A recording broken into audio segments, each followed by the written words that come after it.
नमस्कार, आप देख रहे हैं SBCN टाइम्स और मैं हूं आपके साथ मयंक शर्मा। आइए नजर डालते हैं आज की कुछ प्रमुख हेडलाइंस पर।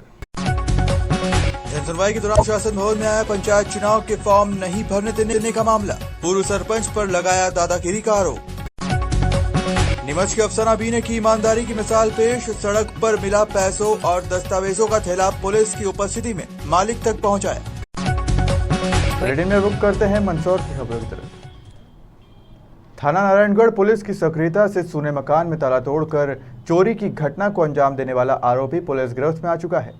आरोपी द्वारा चुराए गए 1,10,000 रुपए नकदी एवं चांदी के जेवरात कीमत करीब 40,000 रुपए, कुल 1.5 लाख रुपए मशरू का जब्त किया गया। नारायणगढ़ पुलिस के अनुसार 18 दिसंबर को फरियादी समरथ गुर्जर निवासी भीलखड़ी ने रिपोर्ट दर्ज कराई कि दिन में घर पर ताला लगाकर घर के सभी सदस्य बाहर गए हुए थे। शाम को घर आने पर पता चला कि किसी अज्ञात बदमाश ने घर का ताला तोड़कर घर में शादी के लिए रखे 1,10,000 रुपए नकदी व चांदी की जेवरात कीमत 40,000 रुपए चुरा कर ले गए। थाना नारायणगढ़ पर अज्ञात अपराधी के विरुद्ध धारा 454, 380 भादवी के तहत प्रकरण पंजीबद्ध कर विवेचना में लिया गया। विवेचना के दौरान संदेही राहुल पिता देवीलाल गुर्जर उम्र 22 साल निवासी भीलखेड़ी थाना नारायणगढ़ से कड़ाई के साथ पूछताछ करने पर आरोपी राहुल गुर्जर द्वारा जुर्म स्वीकार करते हुए बताया कि उसे समरथ गुर्जर के घर में रुपए व जेवरात होने की जानकारी थी तथा घर वालों के बाहर जाने पर उसके द्वारा घर का ताला तोड़कर घर में घुसकर रुपए व जेवर चुराना स्वीकार करते हुए चोरी कर लाए गए जेवर नकदी भी पुलिस ने आरोपी से जब्त की था। भीलखेड़ी गांव के समरथ गुर्जर ने थाने पर आपको रिपोर्ट किया था कि मेरे घर पे करीब 1,10,000 रुपये और 40,000 रुपये के गहने कोई अज्ञात बदमाश ताला तोड़कर चुरा के ले गया, जिस पर से अपराध पंजीबद्ध कर विवेचना में लिया गया। विवेचना के दौरान सब इंस्पेक्टर अभिषेक बोरासी जी ने विवेचना के दौरान पाया कि उन्हीं के गांव का राहुल गुर्जर पर शंका के आधार पर उससे पूछताछ में उसने अपना जुर्म कबूल कर लिया, जिसमें से उसके घर से 1,10,000 रुपये और 40,000 रुपये के जेवरात करीब 1.5 लाख रुपये का मशरू का जब्त किया गया और आरोपी को अभी वर्तमान में जेल में। पंचायत चुनाव में अन्य पिछड़ा वर्ग के आरक्षण के लिए न्यायिक कार्रवाई व संविधान में संशोधन के लिए मंदसौर जिला कांग्रेस पिछड़ा वर्ग प्रकोष्ठ ने पुरानी तहसील कार्यालय पहुंचकर राष्ट्रपति के नाम तहसीलदार को ज्ञापन सौंपा। सोमवार को कांग्रेस नेतागण नारेबाजी करते हुए कोर्ट परिसर पहुंचे, जहां ज्ञापन का वाचन कर पिछड़ा वर्ग अध्यक्ष दीपक चौहान ने बताया कि विगत दिनों सर्वोच्च न्यायालय द्वारा पारित निर्णय द्वारा पंचायतों में अन्य पिछड़े वर्ग के लिए आरक्षण समाप्त कर दिया गया है। सर्वोच्च न्यायालय में अन्य पिछड़े वर्ग के लिए आरक्षण के बचाव के लिए भारत सरकार व मध्य प्रदेश सरकार द्वारा उचित बचाव व पैरवी नहीं की है। केंद्र व राज्य दोनों सरकार अन्य पिछड़ा वर्ग विरोधी है। इन्होंने पिछड़े वर्ग के तमाम आरक्षण समाप्त कर दिए हैं। अन्य पिछड़े वर्ग के लिए आरक्षण किया जाए, इस हेतु संविधान में योग्य संशोधन किया जाए ताकि भविष्य में अन्य पिछड़ा वर्ग के आरक्षण को न्यायालय में चुनौती देने के अधिकार को समाप्त किया जाए। केंद्र व राज्य सरकार तत्काल सर्वोच्च न्यायालय में पुनर्विलोकन याचिका दायर करे व अन्य पिछड़े वर्ग के लिए आरक्षण को तत्काल बहाल कर फिलहाल सर्वोच्च न्यायालय द्वारा दिए गए निर्णय का क्रियान्वयन स्थगित करवाया जाए। केंद्र सरकार व राज्य सरकार ने अन्य पिछड़ा वर्ग विरोधी मानसिकता से लापरवाही पूर्वक कार्य कर सर्वोच्च न्यायालय में उचित व ठोस पैरवी अन्य पिछड़ा वर्ग के आरक्षण के बचाव में नहीं। पिछड़ा वर्ग प्रकोष्ठ मंदसौर राष्ट्रपति से मांग करती है कि अन्य पिछड़ा वर्ग के लिए त्रिस्तरीय पंचायत चुनाव में तत्काल आरक्षण पूर्ववत किया जाए। इस दौरान कांग्रेस जिलाध्यक्ष नवकृष्ण पाटिल सहित बड़ी संख्या में कांग्रेस कार्यकर्ता मौजूद रहे।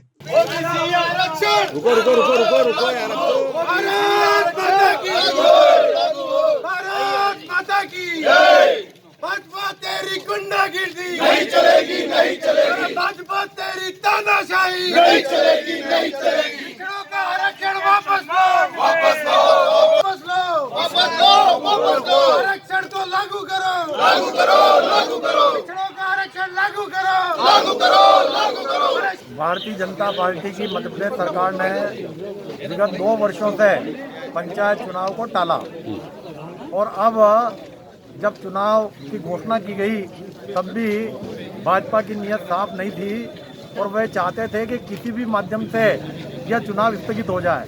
इसलिए उन्होंने जानबूझ करके और इस चुनाव की प्रक्रिया में आरक्षण के मुद्दे को लेकर के इस प्रकार की संवैधानिक खामियां रख दी कि मामला न्यायालय तक पहुंचा। और अब इस भारतीय जनता पार्टी की नीतियों के कारण से स्थिति यह हो गई है कि पिछड़ा वर्ग का जो आरक्षण निरंतर चला आ रहा था वह भी खतरे में पड़ गया है।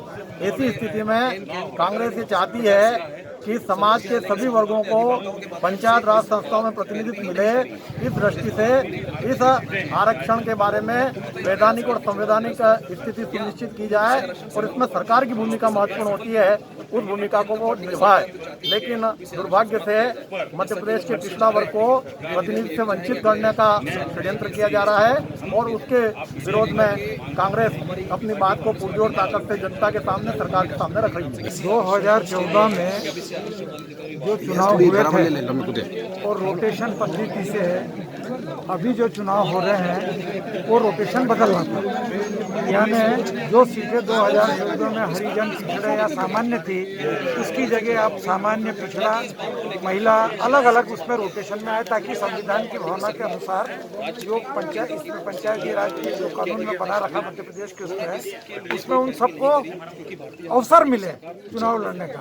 लेकिन भारतीय जनता पार्टी ने 2014 का ही आरक्षण, यानी जिस पद पर 2014 में हरिजन सरपंच बना था, आज भी वो चुनाव लड़ रहा हरिजन लड़ रहा। जिला पंचायत में अगर कोई सामान्य लड़ रहा था उस पद पे, वो आज भी सामान्य लड़ रहा है। तो ये बदलने को लेके विवेक तनखा जी कांग्रेस पार्टी की ओर से वो हाईकोर्ट में गए। हाईकोर्ट में 4 बार सुनवाई का अवसर मिला। भारतीय जनता पार्टी समर्थित सरकार का कोई वकील नहीं पहुंचा। हमारा जो आयोग है इसका चुनाव का, उसकी तरफ से किसी वकील ने पैरवी नहीं करी और लिहाजा ये खारिज होने के बाद विवेक तनखा जी उसको लेके अपने सुप्रीम कोर्ट में गए और सुप्रीम कोर्ट से फिर एक दिन के लिए हाई कोर्ट में आई और वापस हाई कोर्ट सुने। हाई कोर्ट ने फिर नहीं सुनी, फिर सुप्रीम कोर्ट में गए और सुप्रीम कोर्ट में हमने रेमेडी इस बात के रखी थी कि ये रोटेशन पद्धति को इसको समाप्त करके नए सिरे से गोटी डालना चाहिए, जो भी उसका सिस्टम को लागू होना चाहिए। लेकिन वहाँ के सुप्रीम कोर्ट के जज ने, खानविलकर जी ने अभी कुछ दिनों पहले महाराष्ट्र में एक निर्णय दिया कि ये संविधान की भावना के अनुसार आरक्षण है और उसी को मध्य प्रदेश में लागू किया जाए। यानी कांग्रेस जिस चीज के लिए गई थी उसमें तो जज साहब को कोई लेना देना नहीं। मुझे ऐसा लगता है कि आरोप नहीं लगाना चाहिए सुप्रीम कोर्ट के जजों के से, लेकिन मैं सोचता हूँ कि उनकी मानसिक स्थिति सही रूप से पंचायती राज की जो भावना है उसके अनुसार चुनाव होना चाहिए, उसको ध्यान नहीं दिया गया।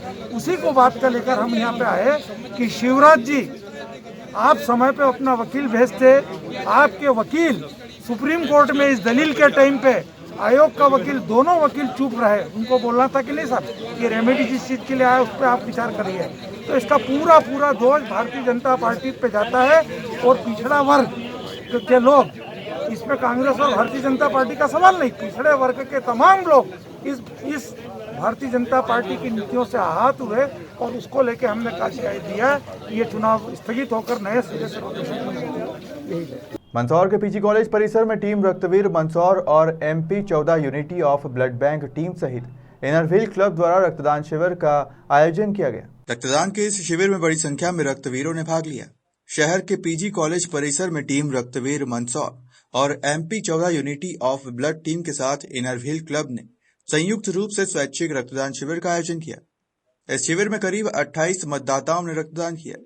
रक्तदान शिविर के माध्यम से रक्तदाताओं ने कॉलेज के छात्र छात्राओं को रक्तदान के प्रति प्रेरित करते हुए रक्तदान का संदेश दिया। आज का जो रक्तदान शिविर था, ये team Raktveer Mandsaur, MP 14 blood unit Mandsaur और इनरव्हील क्लब मंदसौर, इनके संयुक्त इनरव्हील क्लब दसपुर मंदसौर, इनके संयुक्त तत्वाधान में आज रक्तदान शिविर रखा गया था और आज 24 रक्तदाताओं ने रक्तदान करा। और मैं इन सभी जो रक्तवीर थे और जो रक्तवीर संस्थाएं हैं उनको ब्लड बैंक जिला चिकित्सालय मंदसौर की ओर से धन्यवाद और आभार प्रदान करता हूं कि इन्होंने आज एक बहुत ही अच्छा नवाचार करा है। इन विद्यार्थियों के, कॉलेज विद्यार्थियों के बीच में आज एक रक्तदान शिविर रख के एक नई अलग जगाई है। धन्यवाद। आप लोगों से क्या अपील करेंगे जो रक्तदान से कतराते हैं? हाँ, मैं जो रक्तदान से कतराते हैं मैं उनको यही कहूँगा कि मौका दीजिए अपने खून को किसी की रगों में बहने का। ये लाजवाब तरीका है कई जिस्मों में ज़िंदा रहने का। अगर आप रक्तदान करेंगे तो कितना ही जीवन दान दे सकते हैं। सबसे बड़ा दान रक्तदान। और रक्तदान से कोई कुछ जब बोलते हैं कि मोटा पतला मैं दुबला हूँ, मैं पतला हूँ, मैं कमज़ोर हूँ, कुछ नहीं होता उससे। ब्लड देने से जितना ब्लड आप देते हो 24 घंटे में आप उसकी पूर्ति कर लेते हैं। इसलिए अधिक से अधिक रक्तदान करिए और जीवन बचाइए। रक्तदान इसलिए किया गया है और कॉलेज में इसलिए किया गया है क्योंकि यहाँ के जो विद्यार्थी हैं उनको भी तो पता चले कि किस तरह से रक्तदान किया जाता है, क्योंकि आजकल के जो बच्चे हैं उन्हें रक्तदान करने का जब बोलते हैं तो वो दूर दूर भागते हैं। और जैसा कि देखा जाता है कि उनके परिजन या साथी मित्रगण जो भी हैं अस्पताल में जब एडमिट होते हैं तो वो रक्त के लिए इधर उधर भटकते हैं। तो कहीं ना कहीं उनको भी तो ऐसा लगना चाहिए कि हम रक्तदान करेंगे तो हमारा रक्त अगर किसी की रगों में बहेगा तो कहीं ना कहीं हमें भी उनका सहयोग प्राप्त होगा। तो अगर हम भी आगे से भगवान नहीं करे और कहीं हो जाती है, स्वास्थ्य खराब हो जाता है हमारा और हम जब अस्पताल में जाते हैं तो कोई ना कोई हमें भी रक्त देने के लिए आगे आए। इसी उद्देश्य को लेकर के आज रक्तवीर टीम और MP 14 दसपुर इनरव्हील क्लब के द्वारा इस रक्तदान शिविर को यहाँ पे रखा गया था। जी, आज यहाँ पे PG कॉलेज में जो रक्तदान शिविर था वो रक्तवीर टीम और MP 14 मंदसौर की तरफ से आयोजित किया गया था और काफ़ी अच्छा रिस्पांस मिला हमें स्टूडेंट्स का यहाँ पे। और मैं सभी स्टूडेंट्स से आगे भी और स्टूडेंट्स के अलावा सभी से यही अपील करना चाहूँगी कि आप भी आगे आकर अपना रक्त ज़रूर दें, रक्तदान ज़रूर करें, जिससे कि हम किसी की ज़िंदगी बचा सकें। और यह रक्तदान शिविर करने का मेन उद्देश्य यही था कि जिस प्रकार पिछले बार हमने देखा कि डेंगू में हमें रक्त की कई बार ज़रूरत पड़ी, तो वैसी संकट वाली स्थिति वापस ना बने, इसलिए हम सभी को थोड़े थोड़े दिन में रक्तदान ज़रूर करना चाहिए और आप सब भी ज़रूर रक्तदान करें। मंदसौर शहर के बरमुंडा गली खानपुरा में मंगलवार को मीटर रीडिंग लेने गए विद्युत कर्मचारी के साथ मारपीट का मामला सामने आया है। घटना के बाद विद्युत कर्मचारी व मीटर वाचक बड़ी संख्या में शहर थाने पहुंचे और मामले की शिकायत की। दरअसल मीटर वाचक यशवंत शर्मा अपनी ड्यूटी के अनुसार शहर के बरमुंडा गली खानपुरा में रीडिंग लेने पहुंचे तो यहां के निवासी उपभोक्ता विनोद मोहनलाल बरमुंडा ने अपने मीटर की रीडिंग नहीं लेने दी और अपशब्द बोलते हुए मारपीट शुरू कर दी। इस घटना में मीटर वाचक यशवंत शर्मा को चोट भी आई, जिनका प्राथमिक उपचार करवाकर MPEB कर्मचारी व मीटर वाचक बड़ी संख्या में सिटी थाने पहुंचे। यहां थाना प्रभारी अमित सोनी को आवेदन देकर उक्त व्यक्ति के खिलाफ कड़ी कार्रवाई की मांग की है। कुछ चादरें या उनके सामान पड़े हुए थे तो उन्होंने बोला कि इसको थोड़ा साइड करके इसको रख लीजिए। तो वो कोई लेडीज थी या लड़की थी जो आई डोंट नो, मैं तो नहीं था वहाँ मौजूद, जैसा बता रहा है तो कोई लड़की थी। इसको इसने बोला कि बहन जी इसको थोड़ा सा आप साइड रख लीजिए। अब इसी दरमियान में उसने रख भी ली, ये रीडिंग लेकर के जा रहा था तो पीछे से उसका भाई था या उसका हस्बैंड था या चाचा अंकल था, क्या था वो तो मुझे क्लियर स्पष्ट नहीं है मालूम मुझे, लेकिन उसने आया और बिना इन्फॉर्मेशन के पीछे से इसके वार कर दिया। क्योंकि आप देख भी रहे हो इसको चोट लगा और ये गश्त खा के वहीं पे गिर गया। तो फिर इनके साथी लोग जा कर के हॉस्पिटल ले गए, जहाँ इसकी ट्रीटमेंट हुई, अभी होश में आया है। बस यही तारतम्य है, इसी के अगेंस्ट हम आए हैं यहाँ पे, उसके प्रति कुछ से कुछ उन्हें सख्त कार्रवाई हो जाए। मैंने गया तो वहाँ बारकोड नीचे गिरा था, बारकोड लगाने लगा तो मतलब मैंने सदर वगैरह पड़े थे, बारकोड लगाया मैंने तो उससे बोला, उसके सदस्य थे घर के, बारकोड वहाँ गिर गया। मैंने ये अगली बार लगा दूँ, आप ये अंदर रख दो, बारकोड अंदर रखने की बोला। उसके बाद वो आया, उसने दारू पी रखा था और वो आया और मेरे से बोला कि तू यहाँ इसको देना, मतलब इसको बोला कैसे, मतलब तू आता देने। बोला भैया मैं मेरा कार्य कर रहा हूँ, मेरा कार्य ये नहीं है, मैं आप ले जाऊँ। उसके बाद मैंने मेरा काम करके रीडिंग लेके आगे निकल गया, आगे निकला, जस्ट उसने पीछे से आके मेरे लठ मारी। हाँ। और उसके बाद मेरे को चक्कर आ गया, मेरे साथी आ गए। उसके बाद क्या घटना हुई मुझे नहीं पता। कौन व्यक्ति थे? विनोद के नाम से उसका कनेक्शन है। हाँ। गोपी नाम है उसका लड़का है। हाँ। उसने मारा है। अब क्या चाहते हैं आप? उसका FIR कटे, उसके साथ कड़ी से कड़ी सजा हो, मेरे साथी के साथ गलत सलूक नहीं हो आगे से। अगर हम सब फील्ड में जाते हैं मीटर रीडर अकेले, अगर आज उसने गलत कदम उठाया, कल के बाद दूसरा उठाएगा। उसके लिए हमें यही मतलब हम रिक्वेस्ट करते सर से कि उसके साथ खिलाफ सख्त सख्त कार्रवाई। बरमुंडा मोहल्ला एक व्यक्ति द्वारा आवेदन पत्र दिया गया है जिसमें बताया है कि बरमुंडा मोहल्ले में मीटर रीडिंग लेने गए थे और उसका बारकोड निकाल कर देने पर कुछ विवाद की स्थिति बनी थी। इसमें एक व्यक्ति ने उनके साथ मारपीट की है। आवेदन पत्र प्राप्त कर लिया गया है और जांच हेतु जांच अधिकारी को दे दिया गया है। जो तथ्य आएंगे उस हिसाब से कार्रवाई कर दी जाएगी। मंगलवार को जनसुनवाई के दौरान सुशासन भवन में एक त्रिस्तरीय पंचायत चुनाव की फॉर्म नहीं भरने देने का मामला सामने आया है। जुझारलाल पिता मोहनलाल नायक निवासी दलोदा ने जनसुनवाई के दौरान कलेक्टर के नाम एक आवेदन दिया। आवेदन में कहा गया कि मुझ प्रार्थी से सरपंच का फॉर्म दलोदा पंचायत द्वारा नहीं लिया गया। जुझारलाल ने आवेदन में लिखा कि वो मजदूरी का कार्य करता है और वो सरपंच का फॉर्म भरकर दलोदा पंचायत देने के लिए गया, तो वहां पर पूर्व सरपंच विपिन जैन की दादागिरी से पंचायत में बैठे अधिकारियों ने उसका फॉर्म लेने से मना कर दिया। और प्रस्तावक कमलाबाई का नो ड्यूज प्रमाण पत्र की मांग की गई, जबकि इस चुनाव में नो ड्यूज प्रमाण पत्र की आवश्यकता नहीं है और मेरे द्वारा बिजली का नो ड्यूज प्रमाण पत्र दिया गया, लेकिन सरपंच की दादागिरी के कारण मेरा फॉर्म दलोदा पंचायत में नहीं लिया गया और मैं चुनाव लड़ने से वंचित रह गया। जुझारलाल ने आवेदन में कलेक्टर से मांग की है कि उसका सरपंच का फॉर्म जमा कराया जाए एवं पूर्व सरपंच विपिन जैन के विरुद्ध कानूनी कार्रवाई की जाए। जी सर, मैं चुनाव लड़ना चाहता था। मैं गरीब इंसान हूँ, दलोदा में कचरा बीनता हूँ। उसके बावजूद मैंने फॉर्मेलिटी पूरी दे दी थी चुनाव के लिए। पूरी फॉर्मेलिटी देने के बाद भी मुझे दिन भर वहाँ पे पंचायत में घुमाया, अंदर नहीं जाने दिया, दादागिरी लगाई गई मेरे साथ में और मेरे को यहाँ पे आवेदन देना पड़ा। माननीय महोदय नहीं मिले हैं कलेक्टर साहब, मेरे को न्याय चाहिए बस। कौन दादागिरी कर रहे हैं? दादागिरी बड़े बड़े जितने भी नेता हैं ये।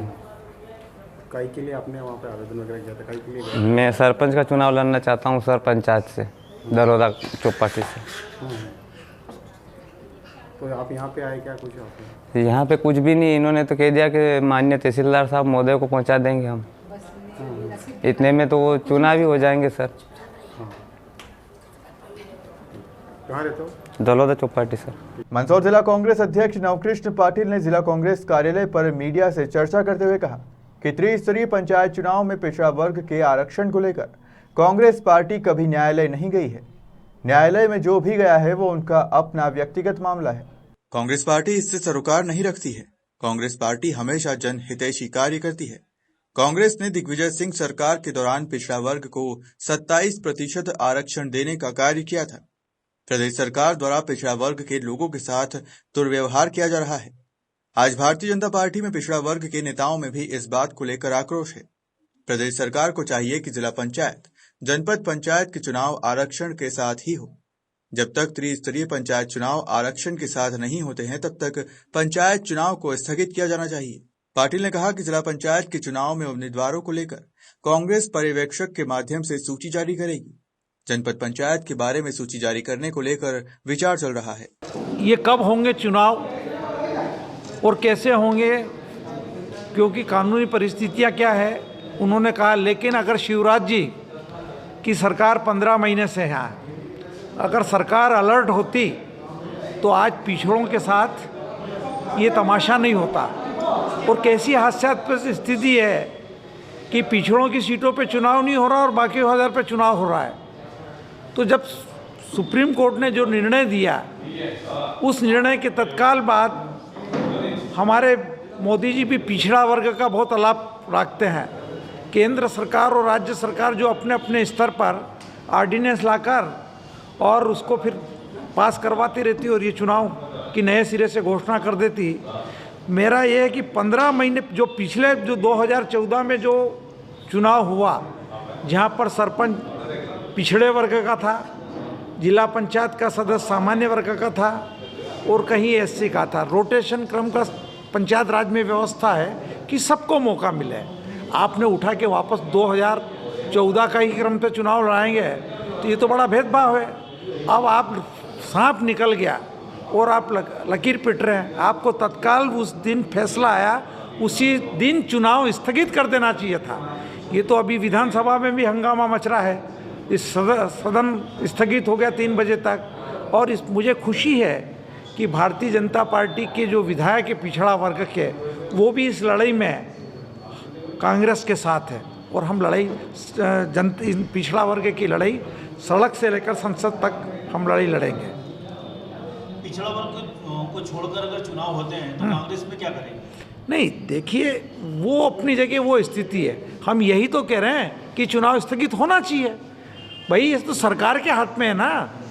सरकार ऑर्डिनेंस लाके इसको रोक के ऑर्डिनेंस लाके 15 दिन में तैयारी करके, अभी तो हमारी मत पत्र की छपाई वगैरह कोई खर्चा ही नहीं हुआ। ये निर्णय तो आजकल में होना चाहिए। और 15 दिन बाद रोटेशन क्रम में हमारी लड़ाई वही थी कि रोटेशन क्रम में चुनाव होना चाहिए। जो लोग गए थे, सरकार कांग्रेस सरकार कभी भी उसमें हाई कोर्ट में सुप्रीम कोर्ट में नहीं गई थी। जो लोग गए थे तो उसके आधार पर तो रोटेशन क्रम में होना चाहिए, रोक लगा के और ऑर्डिनेंस ला के। तो भारतीय जनता पार्टी ने तो पूरा दोष कांग्रेस को मर दिया कि कांग्रेस ही गए। देखिए मीडिया से लेकर सब पढ़े लिखे लोग हैं, और ये तो फैक्ट रिकॉर्डेड है। कांग्रेस गई कि नहीं, मैं तो आपसे कह रहा हूँ ना कि कांग्रेस कहीं भी ना हाई कोर्ट गई ना सुप्रीम कोर्ट गई। मंदसौर के भगवान पशुपतिनाथ मंदिर परिसर में स्थापित की जाने वाली प्रतिमा बेहद प्राचीन और अलौकिक है।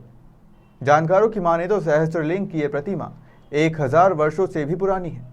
भगवान पशुपतिनाथ मंदिर के पुजारी कैलाश भट्ट ने बताया कि भगवान पशुपतिनाथ जी की प्रतिमा के लगभग 5 वर्षों के बाद बालू रेती के आकार से बने शिवलिंग में सहस्त्रलिंग के स्वरूप में है। इस एक ही प्रतिमा में 1008 शिवलिंग बने हुए हैं, जो अपने आप में चमत्कारिक और अलौकिक है। शास्त्रों में उल्लेख है कि सहस्त्रलिंग की पूजा करने से हर मनोकामना पूर्ण होती है।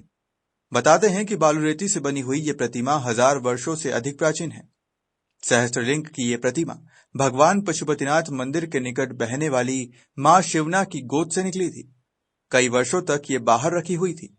धूप, बारिश, हवाओं, थपेड़ों के बाद भी आज भी प्रतिमा का स्वरूप वैसा ही है जैसा नदी से निकला था। भगवान पशुपतिनाथ मंदिर परिसर में एक और मंदिर का निर्माण किया है, जहां सहस्त्रलिंग प्रतिमा को स्थापित किया जाएगा। इस मंदिर को सहस्त्रलिंग मंदिर के नाम से जाना जाएगा। सहस्त्रलिंग की इस प्रतिमा में कलकत्ता के विशेष कारीगरों द्वारा वज्रलेप किया जाएगा, ताकि प्रतिमा का शरण ना हो। इसके साथ ही इस पर रजत परत भी चढ़ाई जाएगी। मंदिर में प्राण प्रतिष्ठा के बाद श्रद्धालुओं के लिए मंदिर को खोला जाएगा। आपको बता दें कि यह एक अद्वितीय प्रतिमा है जो विश्व में कहीं नहीं है। पुरातत्व विशेषज्ञ कैलाश चंद्र पांडे ने बताया कि सहस्त्र शिवलिंग 1952-53 के दौरान नदी से निकली थी। भारत में सहस्त्रलिंग मंदिर नीमच जिले के कुकड़ेश्वर गांव, सागतली और कोटा के अंदर मंदिर है, जो वह भी प्राचीन है। 8 प्रतिमा हमारे भारत में मौजूद थी। संस्था की प्रतिमा 6ठी शताब्दी में स्थापित हुई थी।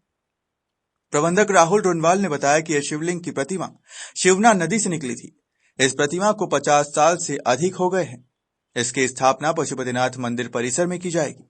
मंदिर निर्माण का कार्य कलेक्टर के निर्देश द्वारा दिए गए स्थापना कार्य के लिए और सभी कार्य की रूपरेखा तैयार करवाकर जनवरी माह में बंद कर तैयार होगा और इसके आगे के निर्देश दिए गए। भगवान पशुपतिनाथ जी की प्रतिमा के साथ साथ कुछ समय बाद लगभग 5 वर्षों के पश्चात एक बालू रेती का पिंड,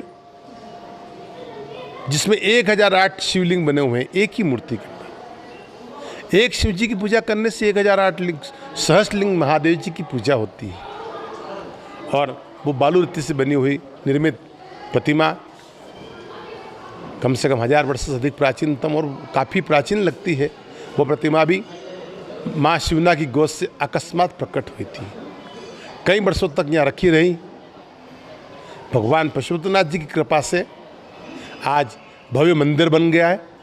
भव्य मंदिर के अंदर सहस्त्रलिंग महादेव के नाम से मूर्ति का फिर स्थापना बहुत जल्दी समय में प्रारंभ, भगवान के दर्शन और दर्शनार्थियों का दर्शन धन लाभ प्रारंभ हो जाएगा। क्योंकि 1008 लिंग है उसके अंदर।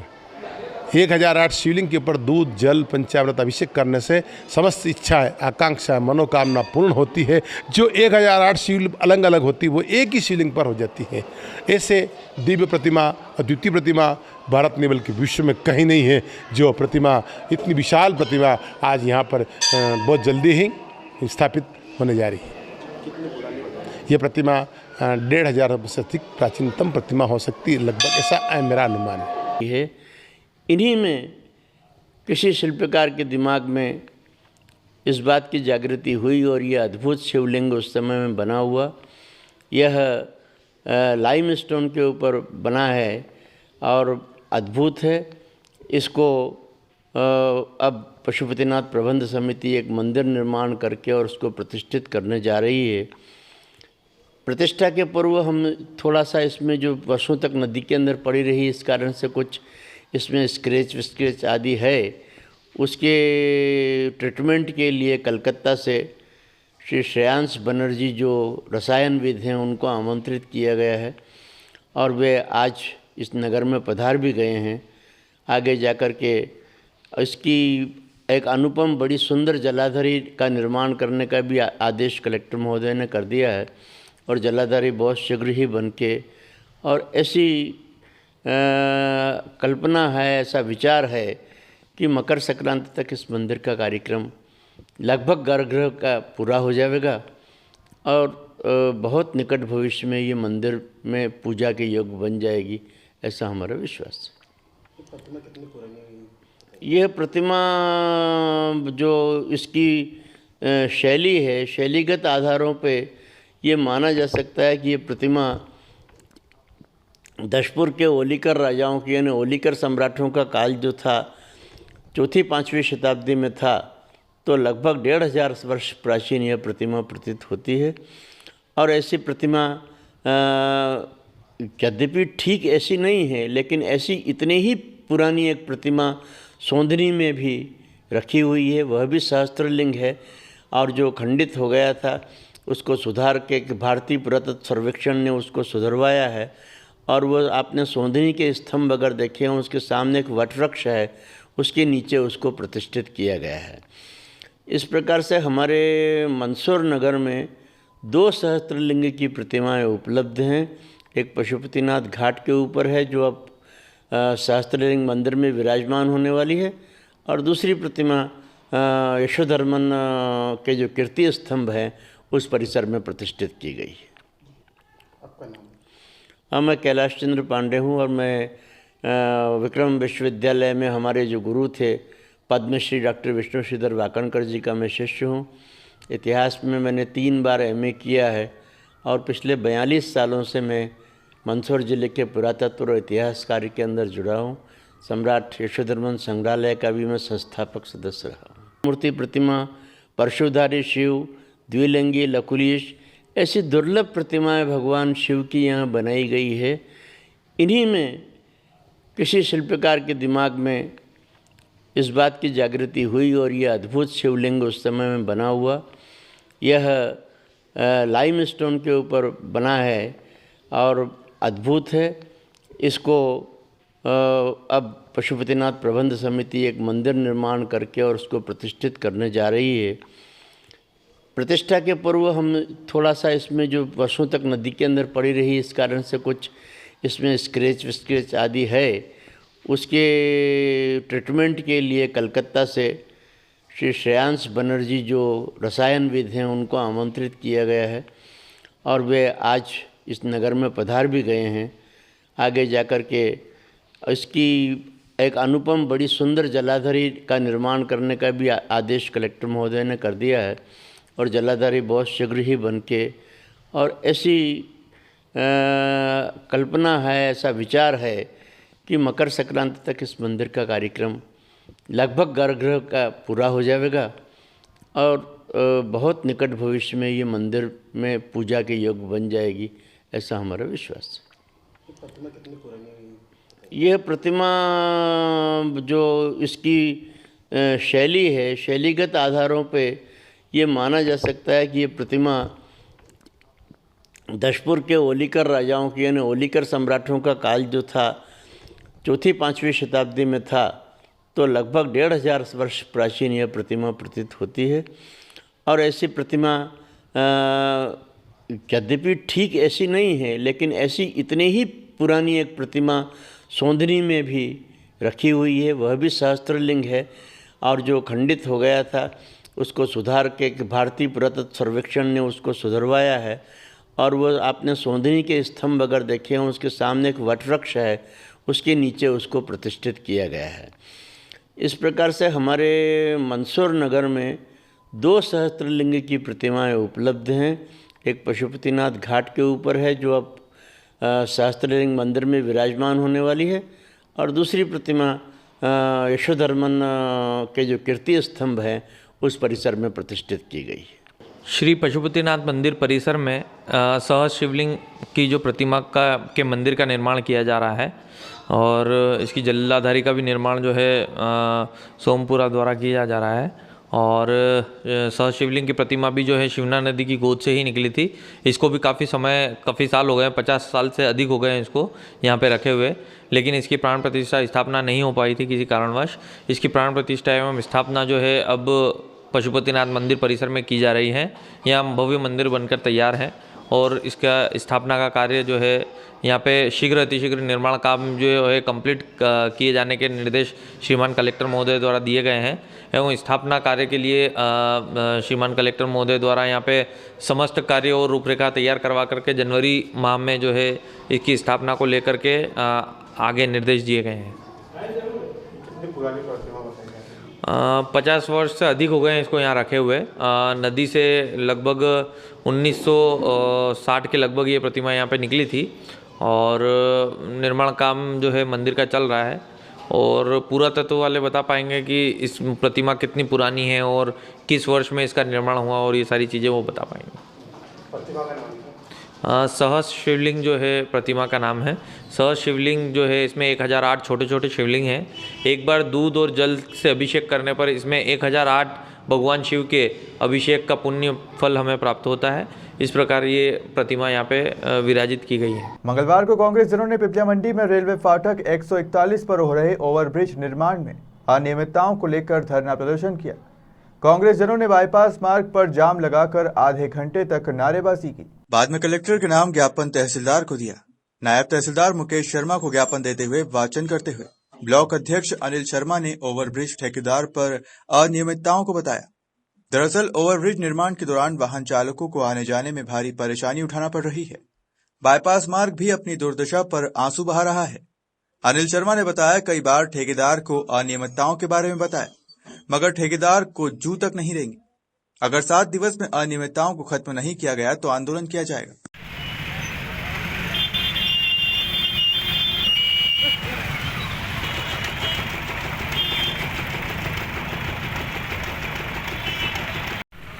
ब्रिज निर्माण कंपनी की गुंडागिर्दी नहीं चलेगी, नहीं चलेगी। ब्रिज निर्माण कंपनी की तानाशाही नहीं चलेगी, नहीं चलेगी। ब्रिज निर्माण कंपनी की तानाशाही। पिपलिया मंडी गेट 141 पर जब से रेलवे ओवरब्रिज का निर्माण कार्य प्रारंभ हुआ है तब से यहाँ पर आम जन के लिए कोई सुविधा नहीं है।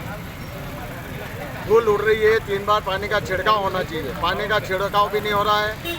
भारी वाहन अंदर प्रवेश कर रहे हैं। इससे यह बाईपास रोड पूरा उखड़ चुका है। हत्यागेड़ी मार्ग जो इन्होंने बाईपास दिया है उसकी हालत काफ़ी जर्जर हो चुकी है। लोगों के स्वास्थ्य के साथ में सीधा ब्रिज निर्माण कंपनी जो है खिलवाड़ कर रही है स्वास्थ्य के साथ में। वाहनों की हालत खराब हो रही है। कई बार शासन प्रशासन और ओवरब्रिज निर्माण कंपनी MPRDC को अवगत कराने के बाद भी कोई सुधार नहीं हुआ। इसी को लेकर के आज नगर कांग्रेस कमेटी और कांग्रेस जनों ने यहाँ पर यह आंदोलन किया है। अगर 3 दिन के अंदर अगर व्यवस्था में सुधार नहीं हुआ तो निश्चित रूप से कांग्रेस बड़ा आंदोलन करेगी। और हम आपके चैनल के माध्यम से एक बात और शासन प्रशासन को चेतावनी देना चाहते हैं कि यहाँ पर 2 व्हीलर वाहन निकलने की व्यवस्था होना चाहिए, लेकिन 4 व्हीलर वाहन और 2 व्हीलर वाहन एक साथ निकलते हैं। इससे कई बार जाम जैसी स्थिति निर्मित हो जाती है। कई बार एम्बुलेंस फंस रही है, लेकिन शासन प्रशासन ठेकेदार और MPRDC के कानों पे जू तक नहीं रेंग रही है। हम पुनः मांग करते हैं कि यहाँ पर दिन में 3 बार पानी का पिपलिया मंडी द्वारा ओवरब्रिज निर्माण में अनियमितता के संबंध में एकत्रित होकर एक ज्ञापन दिया है, जिसमें मुख्य बात ये है कि जो झूल से और जो बाईपास हुआ है उससे जो धूल निकल रही है उसमें पानी का छिड़काव और रोड पर जो गड्ढे हो गए उन गड्ढों के भराव के संबंध में है। इसके संबंध में कलेक्टर महोदय को अवगत कराएंगे। बुलेटिन में रुक करते हैं नीमच की खबरों की तरफ। तहसील क्षेत्र के गांव भाटखेड़ी में देवनारायण मंदिर के समीप कुंड एरिया में शासकीय गोचर भूमि है, जिसमें गांव के कुछ लोगों द्वारा अवैध रूप से ट्रैक्टर से हकाई व तार फेंसिंग कर अतिक्रमण कर लिया गया है, जिसको लेकर गांव भाटखेड़ी के ग्रामीण मंगलवार को मनासा SDM कार्यालय पहुंचे। वह अतिक्रमण हटाने को लेकर एक ज्ञापन सौंपा, जिसमें उन्होंने बताया कि गोचर भूमि पर अतिक्रमण के कारण ग्रामीण जनों को काफी असुविधा का सामना करना पड़ रहा है। उक्त भूमि गोचर भूमि है जिसमें ग्रामीण अपने पशुओं को चराते हैं, किंतु अतिक्रमण होने के कारण पशुओं को चराने में काफी परेशानियों का सामना करना पड़ रहा है। वहीं इस विषय में ग्रामीण द्वारा कई बार अतिक्रमण हटाने हेतु मौखिक रूप से भी कहा गया, उसके बाद भी आज तक वहां से अतिक्रमण नहीं हटा। ग्रामीणों का कहना है कि अगर उक्त भूमि से अतिक्रमण नहीं हटाया गया तो गांव के अन्य व्यक्ति भी उक्त भूमि पर अवैध रूप से अतिक्रमण कर बहुमूल्य शासकीय भूमि पर अतिक्रमण कर लेंगे। अतः श्रीमान से निवेदन है कि मौज पटवारी से आज ही मौका निरीक्षण करवाया जाए व उक्त भूमि से अतिक्रमण हटवाया जाए। जो देवनाथ मंदिर के पास जो आसपास शासकीय भूमि है, बाकी उस पे क्या है कि सभी तरफ से अवैध कब्जा कर रखा है और इसी कारण से गोपालक गोचर को बाकी दिक्कत आती है। और उसमें क्या है कि पशुओं को, मृत पशुओं को फेंकने की जगह भी डिसाइड की गई है पुराने ज़माने से, तो उसमें भी बात अब समस्या आ रही है कहाँ, क्योंकि अब पशुओं को फेंकने की जगह भी नहीं है और वहाँ सब लोगों ने, गांव के बहुत सारे लोगों ने अतिक्रमण कर रखा है और अब बार बार उनसे बोला भी गया, बाकी कुछ सुनवाई नहीं हुई। इसलिए हमने आज कौन से गांव का मामला है? भाटखेड़ी गांव का मामला। कौन सा स्थान है? भाटखेड़ी बुजुर्ग। दुनिया में लाख बेईमानी का बोलबाला हो, मगर आज भी कई ऐसे ईमानदार लोग हैं जो चंद रुपयों के लिए ईमान को डगमगाने नहीं दे रहे हैं। ऐसे ही नीमच की रहने वाली अफसाना भी है, जिन्होंने 2 दिन पहले नीमच की सब्जी मंडी के समीप मिले लावारिस थैले को उसके असल मालिक तक पहुंचाया। दरअसल अफसाना सब्जी मंडी की तरफ से गुजर रही थी, तब उसे एक थैला दिखाई दिया, जिसे उसने उठाकर देखा तो उसमें रुपए और कई महत्वपूर्ण दस्तावेज थे। जब ये बात उसने अपने परिजनों को बताई और पैसे और दस्तावेज उसके मालिक तक पहुंचाने बात कही, जिसकी सभी परिजनों ने सराहना की और इस संबंध में एसपी ऑफिस में संपर्क किया गया, परंतु अवकाश के चलते एसपी ऑफिस में कोई नहीं मिला। इसके बाद आज मंगलवार को संबंधित थैले के मालिक बबलू बंजारा को एसपी कार्यालय में पुलिस कर्मियों की उपस्थिति में दस्तावेज और पैसे सुपुर्द किए गए। वहीं बबलू बंजारा ने भी बहन अफसाना का शुक्रिया अदा किया और उन्हें धन्यवाद दिया, साथ ही उनके इस ईमानदारी की मिसाल की सराहना की। तो उस आते हुए रास्ते में सब्जी मंडी के पास में हमें थैला मिला, जिसमें पैसे भी थे और कुछ डॉक्यूमेंट भी थे, उसके एटीएम वगैरह। तो हमने एसपी साहब के पास गए तो वो नहीं मिले, तो उनके ज़रिए हम लोगों ने मजहर भाई जो हैं पुलिस में, उनके ज़रिए हमने सामने वाला जो था उसको, बबलू बंजारा नाम है, उसको हमने डॉक्यूमेंट और ये सौंप दिया। त्रिस्तरीय पंचायत चुनाव को निर्विघ्न व शांतिपूर्ण संपन्न करवाए जाने हेतु अवैध शस्त्र हथियारों की धरपकड़ के अभियान जारी है। अफजलपुर थाना प्रभारी कमलेश सिंगर ने जानकारी देते हुए बताया कि बिलात्री फंटे पर चेकिंग के दौरान अफजलपुर पुलिस द्वारा आरोपी पुष्पेंद्र सिंह उर्फ धारा सिंह पिता ईश्वर सिंह राजपूत उम्र 21 साल निवासी बेखेड़ा थाना नाहरगढ़ के कब्जे से अवैध पिस्टल व एक जिंदा राउंड जब्त किया गया था। आरोपी द्वारा पिस्टल अनिल बाशरा द्वारा देना बताया था व उसके मोबाइल में पिस्टल के फोटोग्राफ पाए गए थे। घटना के संबंध में धारा 25-27 आर्म्स एक्ट का पंजीबद्ध कर विवेचना में लिया था। प्रकरण में अनुसंधान के दौरान गिरफ्तार शुदा आरोपी पुष्पेंद्र उर्फ धार सिंह द्वारा दी गई जानकारी व साक्ष्य के आधार पर उसकी निशानदेही से ग्राम बेखेड़ा में स्थित उसके कुएं के पास भूरे में रखी एक पिस्टल व 2 जिंदा राउंड जब्त किए गए। वह उक्त पिस्टल रोहित सिंह निवासी पित्याखेड़ा व योगेंद्र सिंह निवासी जग्गाखेड़ी से लेना बताया।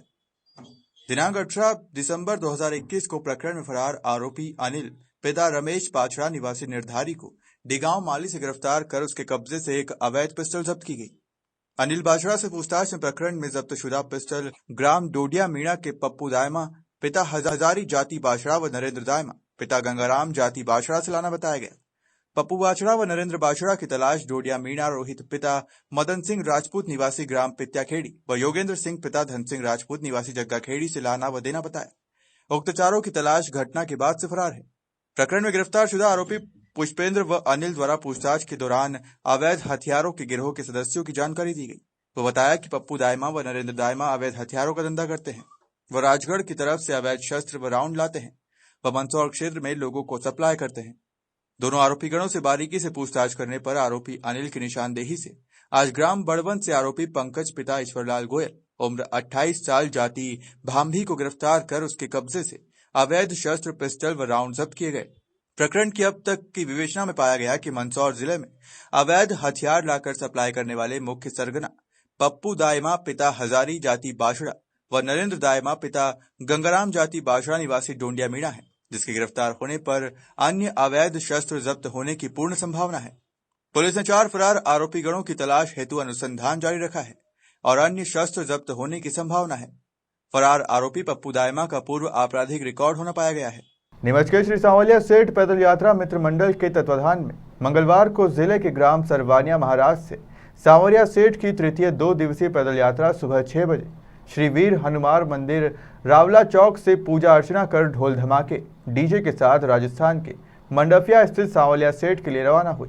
पैदल यात्रा में भगवान सांवलिया सेठ की झांकी का अति सुंदर श्रृंगार किया गया और ढोल व डीजे के साथ सभी धर्म प्रेमी जनता सैकड़ों की संख्या में शामिल हुए। पदयात्रा के दौरान सभी भक्तगण भजन कीर्तन और भगवान के जयकारे लगाते हुए चल रहे थे। नगर में जगह जगह पदयात्रियों का स्वागत भी हुआ। प्रतिवर्ष की तरह इस वर्ष भी समाज सेवकों ने मध्य प्रदेश राजस्थान बॉर्डर पर पदयात्रियों का भव्य स्वागत किया। सभी समाज सेवकों ने सांवलिया सेठ की सजी झांकी पर पूजा अर्चना कर माल्यार्पण किया और भगवान सांवरिया सेठ का आशीर्वाद भी लिया। इस दौरान समाज सेवक अमर सिंह पंवार, हरीशचंद्र सिंह, श्री राजपूत करणी सेना मूल प्रदेश उपाध्यक्ष शक्ति सिंह राठौड़, खुमान सिंह, शक्ति सिंह, हेमंत झाकर, जगदीश बैरागी, बद्रीलाल धनगर, राहुल सिंह, गौपुत्र सेना जिलाध्यक्ष विक्रम सिंह सोनीगरा, मोहन कुमावत सहित समाजजन उपस्थित थे।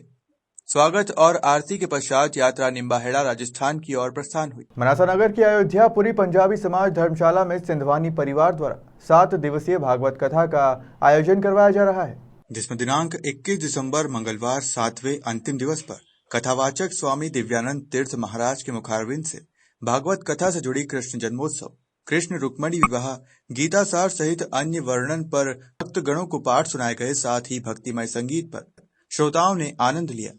कथा आयोजन दोपहर 2 बजे से लेकर शाम 5 बजे तक आयोजित किया जा रहा है, जिसमें मनासा नगर के भक्तगणों ने भागवत कथा का लाभ लिया।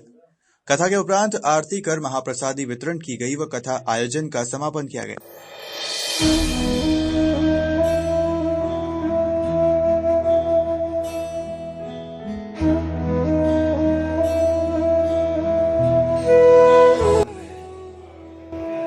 ना तो कोई जो हिंदू की बात करता है ना तो वो स्वयं हिंदू, और जो हिंदुत्व की बात करता है ना वो स्वयं हिंदू।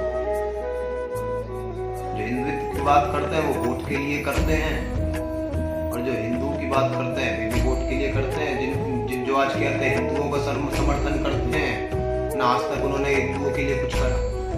और जो हिंदुत्व की बात करते हैं उन्होंने भी जो है हिंदुत्व का दुरुपयोग अपनी वोट की राजनीति के लिए किया, वोट हमसे ली। असल बात में तो न कोई राजनीतिक पार्टी ना हिंदू का काम करा ना हिंदुत्व का काम करा।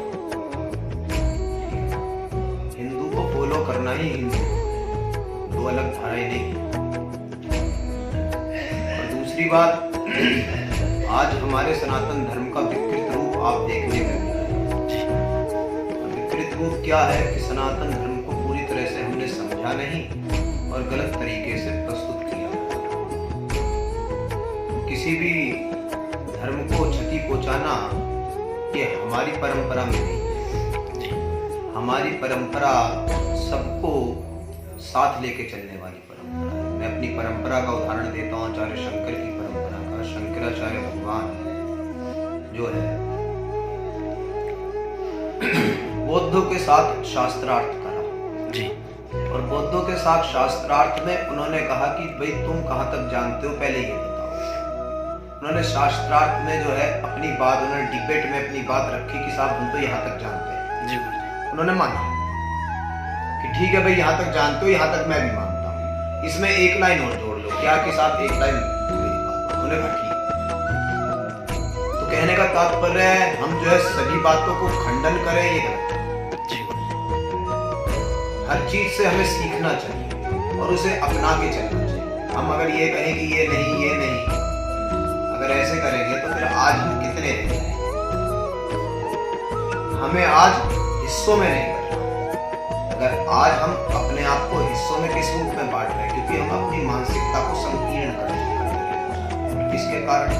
इन राजनीतिक पार्टियों के कारण, इस वोट की राजनीति के कारण। और दूसरा, हमारे जो है जो महात्मा, जो असली महात्मा है, जो कायदे के महात्मा है, वो जो है अभी जो है हमारे आपके बीच में उतने प्रचलित नहीं है। और जो है आज के समय में तथाकथित कथावाचक जो पार्टियों के द्वारा उत्थान किया गया है, उठाया जा रहा है वोट की राजनीति के लिए, उनके द्वारा दुष्प्रचार किया जा रहा है। तो आप क्या उसे चखोगे? आप बिल्कुल नहीं चखोगे, आप उसे पूरी छोड़ दोगे। तो आप ये बताओ, जिस शास्त्र पुराणों में हमारे ये बताया गया कि जो है ये वर्ण व्यवस्था है, ये जाति व्यवस्था है, इन सबको जिसमें बताया गया उन सबको आप निकाल देते हैं और आप अपने मतलब की चीज रख लेते हैं। तो ये व्यवस्था ठीक नहीं है। ये केवल जो है समाज को दूषित करने की और हमें हमारे सनातन परंपरा को क्षीण करने की, क्षति पहुंचाने की एक प्रक्रिया है। इस प्रक्रिया से बचने का तरीका मैंने बताया। वैदिक सनातन परंपरा के पालन करने वाले महात्माओं की शरण में चाहिए और उनसे हमें जो है ज्ञान लेना चाहिए। आज भी सनातन धर्म की वैदिक सनातन धर्म की जो परंपरा का पालन करते हैं कुछ महात्मा हैं, तो उससे हमें चाहिए। और दूसरी बात, और जो राजनीतिक पार्टियां जो अपना हित साधने के लिए जो तुष्टीकरण की राजनीति, चाहे वो हिंदू तुष्टीकरण हो चाहे मुस्लिम तुष्टीकरण हो, और दोनों ही राजनीतियां नुकसानदायक है और उससे हमें बचना चाहिए और अपने कल्याण के लिए कार्य करना चाहिए। इसी संदेश के साथ मैं आप लोगों को इस बारे में अवगत कराता हूँ कि हमें सावधान होना चाहिए और महात्माओं को, जो ठीक महात्मा उन्हें पहचान के उनसे दिशा निर्देश लेके अपने सनातन धर्म के उत्थान के लिए इसमें आगे बढ़ना चाहिए और सहयोग करना चाहिए। यही हमारे सब, आपका और हमारा सबका, सभी सनातन धर्म प्रेमियों का यही उद्देश्य होना चाहिए। फिलहाल खबरों में सिर्फ इतना ही। आप बने रहिए SBCN टाइम्स के साथ।